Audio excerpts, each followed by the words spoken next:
It's in, just outside, actually, where I visited a friend last night, in Wayne. Okay, great. Yeah, so we did that, but I haven't been here since. Well, really excited to have you here, and you have such a prolific career, and I'm sure many stories behind that. I'm going to start us off with a few questions, and then we also have a microphone here. If you've got questions, please line up. Thank you, lovely ladies, for taking a seat down there. But please join us on the front if you have questions. I'd love to start out asking just how did you've done so much incredible work, but how did you get into acting, and what was sort of the steps to experience the success of it today? I don't know, I think when I was a kid, I started doing plays, just like in elementary school.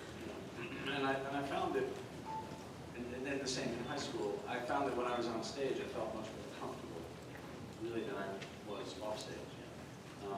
And it just seemed to make sense. Everything seemed to make sense when I was on stage. Did you identify, middle school, high school is always tough for everybody, so did you identify yourself as like nerd, jock, theater, No, band? I didn't identify myself at all, which is probably why I started acting, so I could identify myself. Yeah. I did,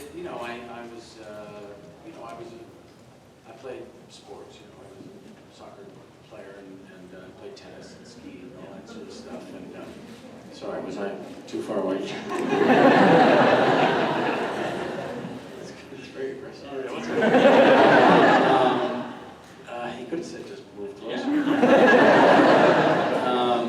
Anyway, so I did, I did that stuff, and then I acted, and then you do whatever you do. But I think acting was, in a strange way, in a way, maybe a search for an identity. Here at Comic-Con, you have a lot of people who aspire to be content creators or actors or performers in some way.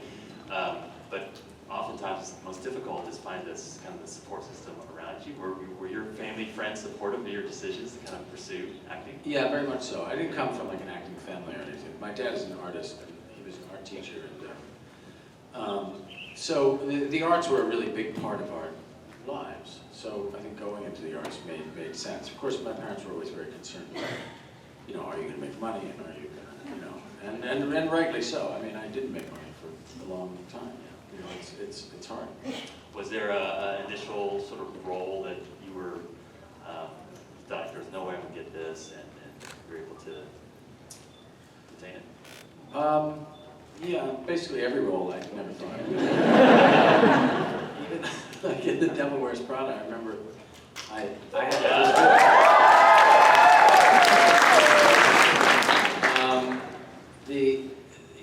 that I was cast in it at like the 11th hour, and oddly enough, it was the woman who cast it was a very good friend of mine, Ellen Lewis, who cast the movies that I had directed. And but I was looking for a job. I mean, I really needed a job. Anyway, that came along at the 11th hour, and it was very exciting. But I think they scoured the earth until they came to me. I mean, you were perfect for that role, and I loved even. I don't know if you've seen Night of the Devil, all the outtakes, especially where you're saying like "gird your loins" and all these like different things like that. Like in those situations, are you just sort of like ad-libbing those kind of things all the time of your head? Wow. Oh yeah. It was David Frankel, the director, who came up with "Gird Your Loins." I wish I could take credit for it. He did it, and he wrote down a whole bunch of them, and we would throw stuff out, and then we'd just try one at a time. Yeah. Of course, we found them all very funny. And Emily, who's my sister-in-law now, we were weeping. In fact, there is one shot in the movie where you can actually see her laughing in the background. Oh, really?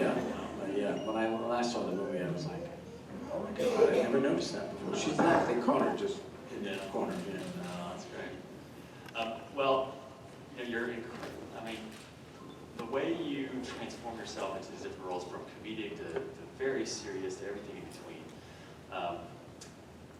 do you find yourself attracted to certain types of roles, or do you really just go for as much variety as possible? I think you want variety, but you just want a role that's meaty. You want a role that has, something you can sink your teeth into. Otherwise, it's, you don't want to repeat yourself too much. I mean, you have to repeat yourself to a certain extent, but you want roles that are really something substantial, whether they're comedic or dramatic. I mean, a role like Caesar Flickerman in The Hunger Games. I mean, there was sort of less and less as the series went on.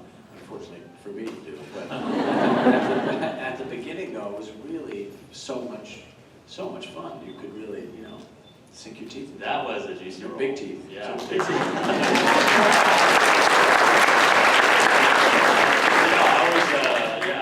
I watched that, I can't help but gravitate towards your teeth. And so, what's going on there? Is that like a prosthetic, or is it like white? What did they do to make those?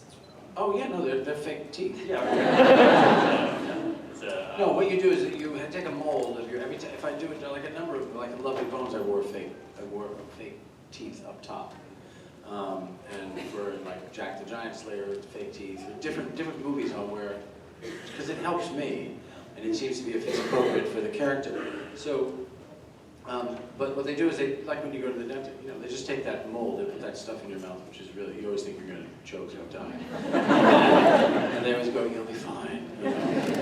And so they take that mold, because your teeth are always changing from year to year. So they take that mold, and you go back and you go, this is what I want. I want teeth that maybe look like this. And then they come back with a version of it, and then you try it on, and it fits to your mouth perfectly. You top and bottom or whatever you want. And we just did it for Beauty and the Beast. These funny with 3 different versions of teeth. It was really, it's great, and it makes a huge difference. And it makes acting much easier. You don't have to do too much, really. You just show your teeth. Is there, out of all the roles that you've done, is there one that sort of stands out? Of course, in The Lovely Bones, you're Oscar nominated. Incredible performance there. I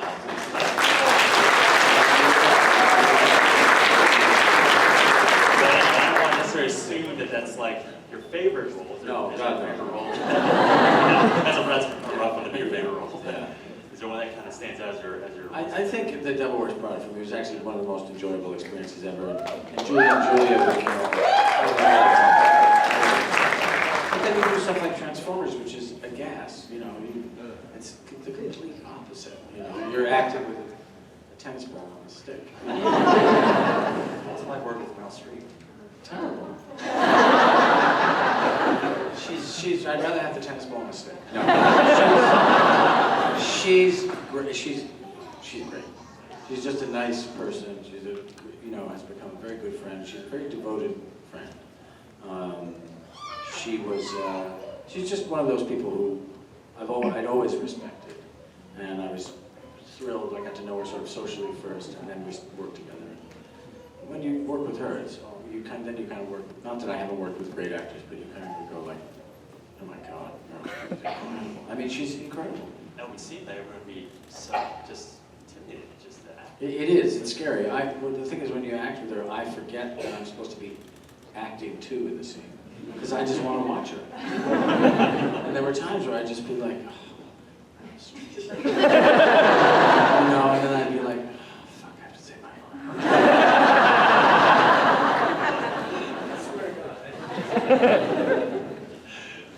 Well, why don't we go to some questions? Yes, you want to start us off? Sure. Sorry, my feet fell asleep. That's okay. You've been sitting there for 4 hours. Completely over there. I'm dedicated. It's okay. Yes, okay. I'm Chelsea. It's really nice to meet you Nice again, to meet you, Stanley. I'd like to say first, I'm definitely seeing Beauty and the Beast now that I know you're in it. I was a little bit iffy, but Yeah. now I'm definitely. Oh yeah, because the other people aren't any good. Yeah. I mean, come on, Amy Emma, Klein. what's her name? And that guy. Emma, yeah, what's her name? So, like you've been saying, you've been in so many great movies. It's hard to even remember how many movies you've been in. Midsummer Night's Dream, Captain America, Hunger Games. Which has been your most difficult or most challenging? The most challenging role? Yeah. The most challenging role was The Lovely Bones, without question. It's very disturbing. I don't like anything about, I don't like to watch anything or read anything about kids, when stuff, to me it's the most awful crime of all. So it was very hard to do, but it was so beautifully written, and I thought it was a really important story to tell that I did it. And my wife, my late wife, she had read the book and she said, I don't know if you should do this. And I said, I don't know if I want to do it either. But then when I really looked at it and you talked to Peter, and I'm very happy I did it in the end. Thank you. Thank you.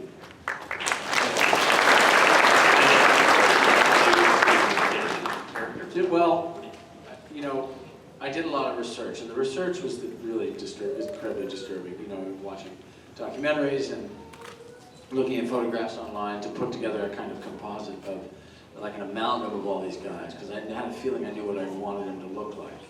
And then, you know, I talked to, you know, FBI guys, and I did a lot of reading about it, and it's just, but you could only do it for about an hour and a half a day. It was too painful. Yeah. And I couldn't wait to, once I had the look of the guy, then I could, it kind of helps you distance yourself from him. So at the end of the day, you take all that stuff off. Like I patted my stomach, I had different hair, skin color, contacts, teeth, mustache, all that stuff, hair.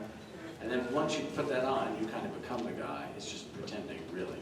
And then you take it off, and then you're yourself again, and you go and have a martini. If I could make another grand statement, so, you know, who's here seen Captain America Civil War? Best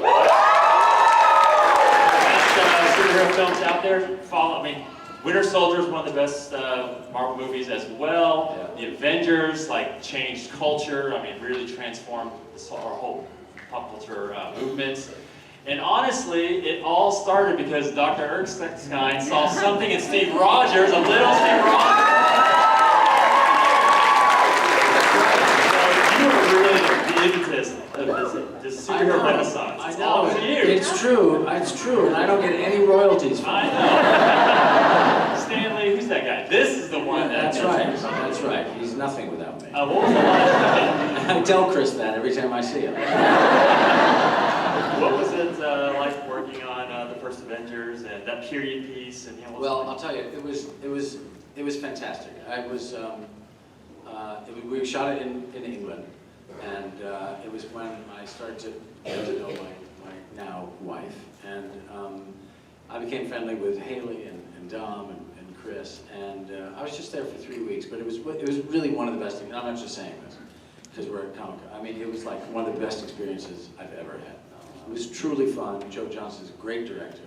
I thought the film was stunning visually, and really sophisticated visually, and I loved it. And when he asked me to play the character, I was directing a show on Broadway. He asked me to play the character, and I read it, and it, you know, reads as, you know, and like a 68-year-old, you know, Jewish German guy. And I thought, should I be flattered? I don't know. You know what I mean? Like, that's nice. He thinks I can do that. Does he think, do I look like I'm 60? Anyway, I said, why do you want me to do this? And he goes, because you'd be great. You can do it. I said, all right, yeah. And then, again, once you see the character, it was easy. And I loved the way it was written. It was a great script. For a lot of Hollywood scripts aren't great. This was a great script, and the character was so beautifully written. And the chance to do an accent, I always like. It's a challenge. But to really get it right, you really want to get it right. And that was fun. In those scenes, were you playing opposite? Obviously, playing opposite of a stand-in, a little person, right? Yeah. But were you also interacting with Chris Evans' face? Yeah, well, it was weird because we would do it. It was sort of, I guess, newish technology at the time. I didn't really understand what we were doing half the time, but, because we had a fellow who was Chris's stand-in who was slight of stature, and he would have sort of dots on his face where they could sort of point where they were going to put Chris's face on his body. So I would do the scene with him, but then I'd also do the scene with Chris. So we would have to do it a number of times. It was astonishing. It's so well done. When you think about how many years ago was that? That was about 7 years ago, 7, 8 years ago. I mean, it's very impressive. Yeah. Yes, go ahead. My name's Maria. I love telling jokes and hearing about other people's stories. What is one of your funniest stories on set that you've done with somebody to make them laugh? Pressure's on now. Jeez. God, jeez. What? We can tell two if you have. Two, if I have, or if I have. I'm trying to think. Can I think about it and answer that question? Super excited about Beauty and the Beast. Yeah, I know. Have you guys seen that teaser trailer that's been released for chills down the spine. It's Beautiful. beautiful. I saw some of it the other day in London. Because I had to do ADR for it, where you fix up the sound and stuff like that. Do a few additional lines, and oh my God, it's stunning. It's absolutely stunning. Can you tell us a little bit about the character that you're playing? Well, it's a character that was added. That I play a harpsichord, and as one does. He is married to the wardrobe.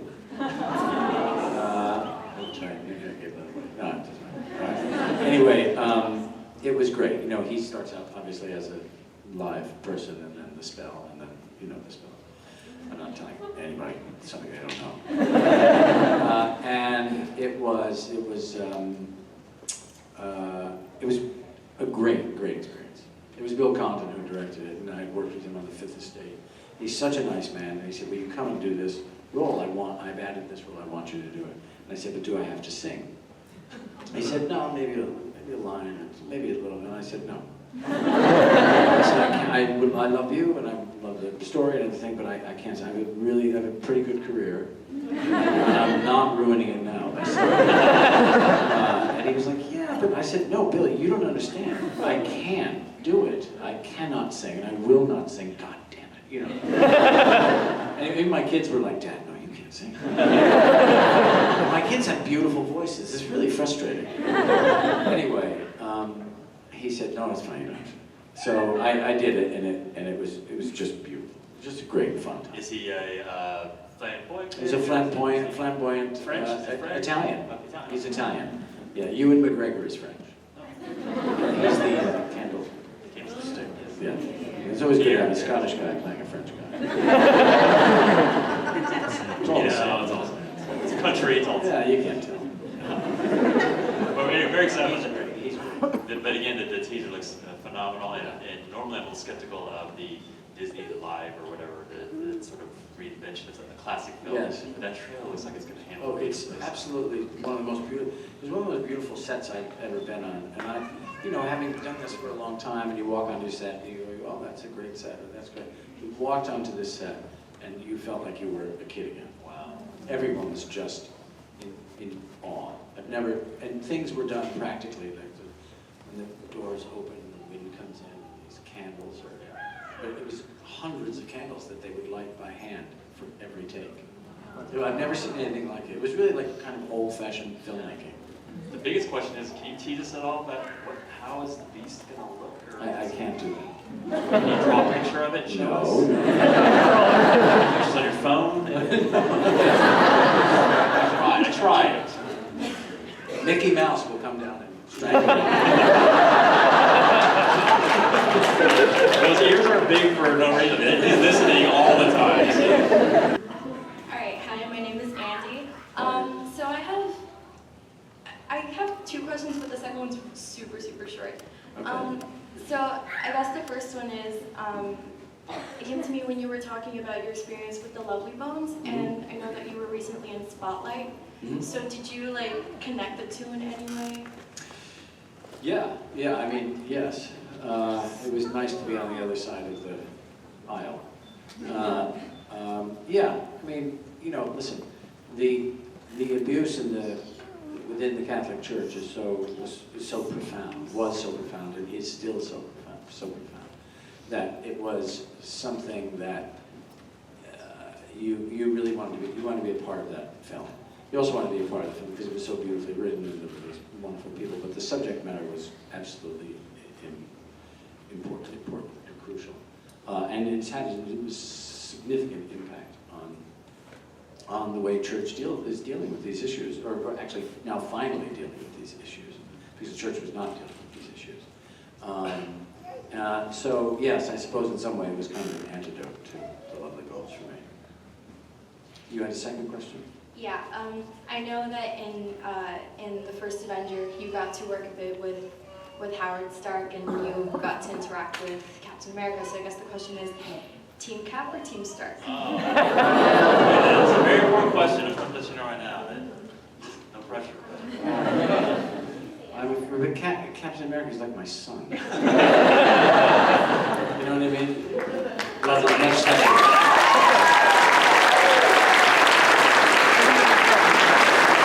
He's been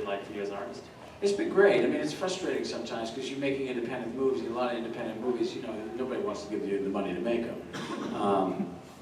Because they're usually esoteric, and they're, you know.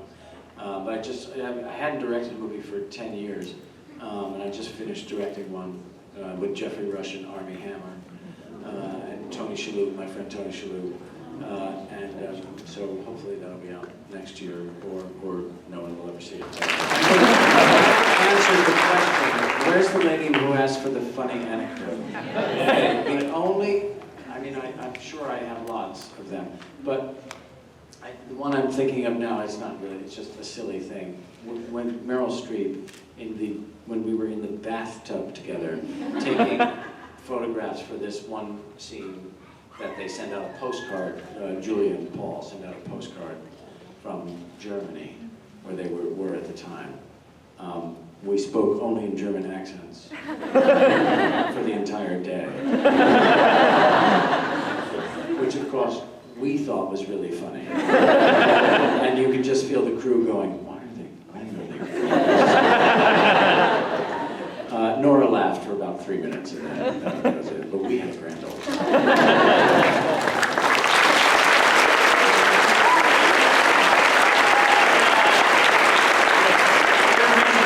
Can we do a crazy selfie? Fans get crazy, Stanley Tucci together? All right, fans get crazy.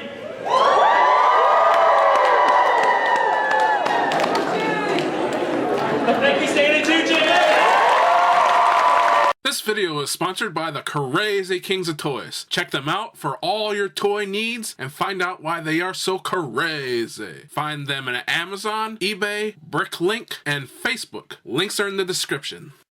For more Toxic Pop, visit our website at toxicpop1.wixsite.com/toxicpop. Email us at toxicpop1@gmail.com and check us out on Facebook at facebook.com/toxicpop1 and Instagram at instagram.com/wearetoxicpop. Links are in the description.